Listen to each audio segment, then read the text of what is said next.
De l'Évangile de Jésus-Christ selon saint Luc, chapitre 1, versets 39 à 56. En ces jours-là, Marie se mit en route et se rendit avec empressement vers la région montagneuse dans une ville de Judée. Elle entra dans la maison de Zacharie et salua Élisabeth. Or, quand Élisabeth entendit la salutation de Marie, l'enfant tressaillit en elle. Alors Élisabeth fut remplie d'Esprit Saint, et s'écria d'une voix forte, « Tu es bénie entre toutes les femmes, et le fruit de tes entrailles est béni. D'où m'est-il donné que la mère de mon Seigneur vienne jusqu'à moi? Car lorsque tes paroles de salutation sont parvenues à mes oreilles, l'enfant a tressailli d'allégresse en moi. Heureuse celle qui a cru à l'accomplissement des paroles qui lui furent dites de la part du Seigneur. » Marie dit alors, « Mon âme exalte le Seigneur, exulte mon esprit en Dieu mon Sauveur. Il s'est penché sur son humble servante. Désormais tous les âges me diront bienheureuse. Le Puissant fit pour moi des merveilles, saint est son nom. Sa miséricorde s'étend d'âge en âge sur ceux qui le craignent. Déployant la force de son bras, il disperse les superbes. Il renverse les puissants de leur trône, il élève les humbles, il comble de bien les affamés, renvoie les riches les mains vides, il relève Israël, son serviteur, il se souvient de son amour, de la promesse faite à nos pères, en faveur d'Abraham et sa descendance à jamais. » Marie resta avec Élisabeth environ 3 mois, puis elle s'en retourna chez elle. Acclamons la parole de Dieu.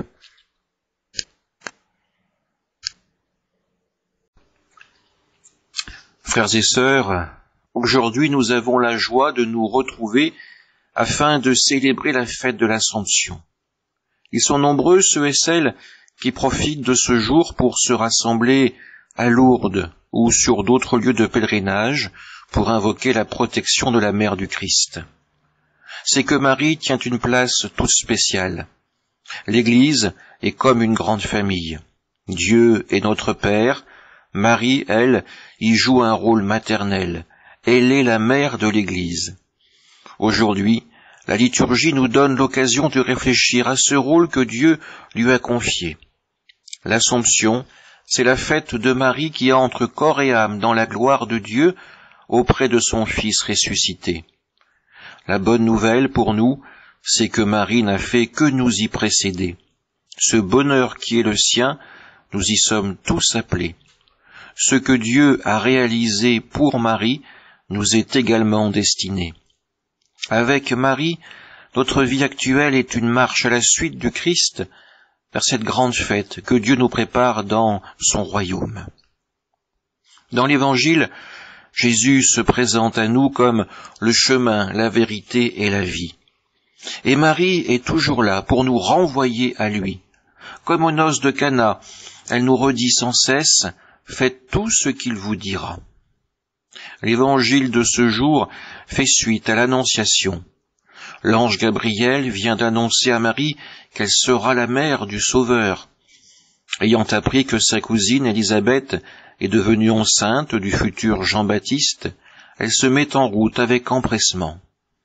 Une jeune fille qui attend son premier enfant, doit-elle courir les chemins pierreux? Le mystère de l'incarnation est avant tout une mise en route sans retour, et l'urgence du royaume pousse Marie au-devant des autres. Dieu ne se garde pas, mais se communique. Marie entre et salue Élisabeth. Saluer, c'est le signe d'une rencontre, d'une reconnaissance de l'altérité.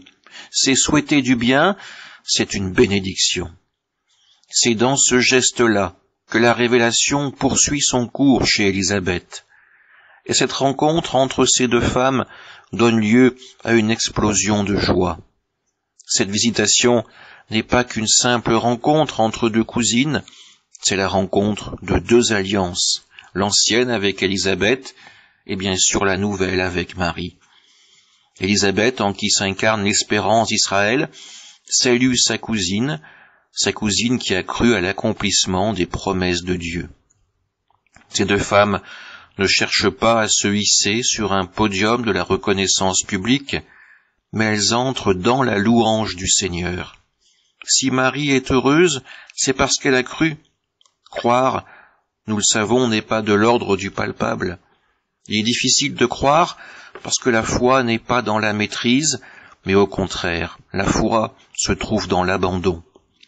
Le oui de Marie a ouvert une ère nouvelle, et la scène que nous contemplons est une profession de foi en un Dieu qui tient ses paroles et réalise ses promesses. À notre tour aujourd'hui de nous mettre en route avec Marie à la suite du Christ, non pas pour la forme, non pas pour faire semblant ou pour faire comme les autres, mais pour partager véritablement la foi de la Mère de Dieu. Amen.